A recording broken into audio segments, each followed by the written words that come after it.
Hey everyone, how's it going? Hope your year's been going good. Just wanted to check in with you on Space-A stuff. I know I've put out one or two videos on it, and I just want to dig back into it specifically, just in case your first time using Space-A or you've never traveled Space-A or want to learn some more about it.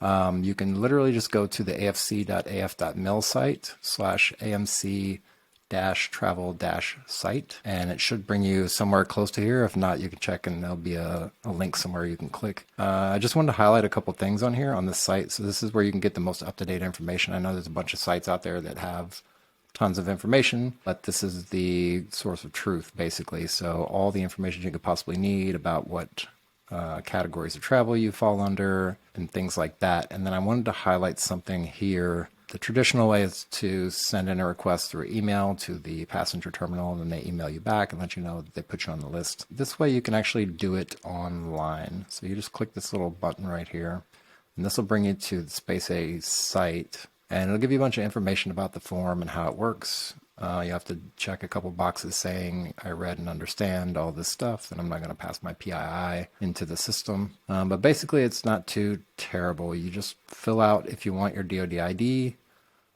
which helps them to identify you and everything like that. But again, it's optional. Your name, first, last name, and middle initial, rank or grade if that applies, and then your branch of service, whatever branch of service you're in, whether you're active duty or retired or reserves, just pick your correct branch of service. And then the travel category here is a drop down. So depending on if you're active duty, you would pick category 3. If you are category 6, that means you're retired or 100% disabled or in some kind of special reserve status. And if you go and look at the categories on the back on the last page, you'll see explanations of all that. Emergency leave is Cat 1, and then the other leaves in between. And then number of seats. So these are the number of the actual people who are going to be flying on the flight. So when you get put into a category in the list, you'll be in a pecking order of people on the list depending on when they signed up, what category they are. But that doesn't necessarily mean that those names are single seats. Those names are actually that party of people, whether it's 1 or 6 people or however many people it is. So this is an important thing to know if you're traveling with other people, and if you're waiting to find out if you're on the list or where you are on the list and how the seating is going to go and how many seats they release. That's how you kind of figure that out as it goes. They'll put the list up somewhere, and you'll just have to figure out like how many people are in this party, how many people are in this party, and that's how you actually count the seats. It's not actually the names, but the number of people per name. Definitely put this in here if you're traveling with a spouse or you're traveling with your kids or something like that. You want to make sure that you put down the right number of seats that you need. You need the names and the passport types for each one. And just a little quick tip here, you could put like the name here and then US passport. And then if you hit the shift key or hold down the shift key and hit the return or enter key, it'll actually drop down to a next line. So you can do that instead of having to try to space or tab or do something. If you need to expand the box to make more room, you can just grab this little handle on the corner and make it a little bit bigger. Then you want to drop your email address in there and confirm it.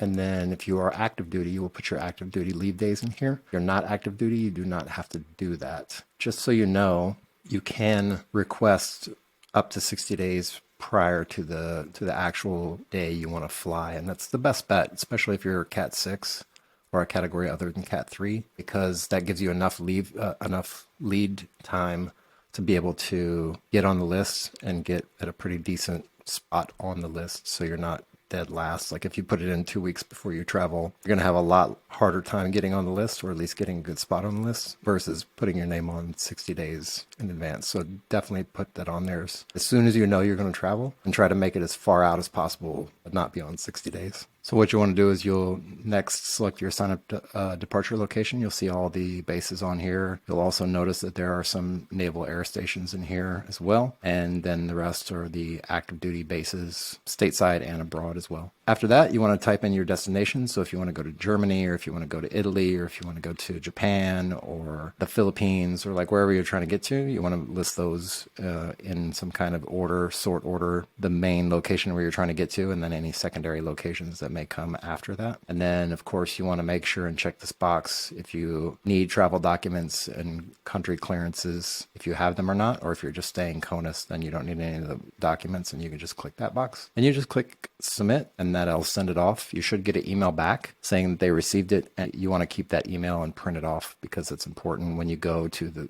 passenger terminal to check in. Yes, you can have it on your phone, but it's always good to have a paper copy of it just in case if your phone dies, if you don't have signal and can't get to your email, whatever happens to be the case. So it's always good to have a paper copy of that, especially if you're traveling overseas. I always keep a folded up copy of that inside of my passport so that I have all my documents there at all times whenever I need them. I don't have to guess or try to get internet or anything like that, especially if you're in another country and you don't have a SIM card or something like that. The last thing I want to point out is on my site, and you may or may not have come across it already, but on the site for Retired.Army, I actually put a little kind of like Easter egg thing up here in the corner. I didn't intentionally try to hide it. I just put it up there and put it out of the way because I felt it's like a small portion of the site. So what I've done for myself anyway, this is my personal thing that I've done, is I created a group of passenger terminal information for all the passenger terminals OCONUS, or at least the ones that I normally travel to within Europe. What I've done is I've gathered the information as much as I can and put it together in a way that I can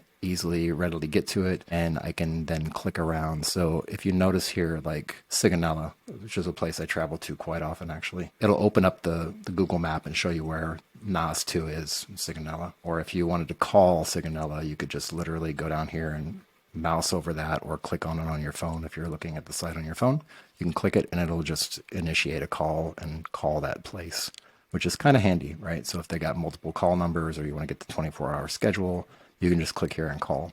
I've also included the sign up form link is basically on every single one of these by default. And then the ones that have row calls and 72-hour schedules and 30-day schedules, not all of them do. But if you click that link, it'll bring you directly to the site, directly to the part in the site. So you don't have to like start up here at the top and then scroll all the way down and find out where the stuff is. It'll bring you right here to this location so that you can easily, quickly get to the 72-hour schedule, the 30-day schedule, or the roll call. Just something handy that I put together for myself. Like when I travel, I like to have this information readily available so I don't have to guess and figure it out and carry around a notebook and all this nonsense. Feel free to use it. It's free. There's no charge or anything for it. It's just built in as part of the site. So that's it. That's everything.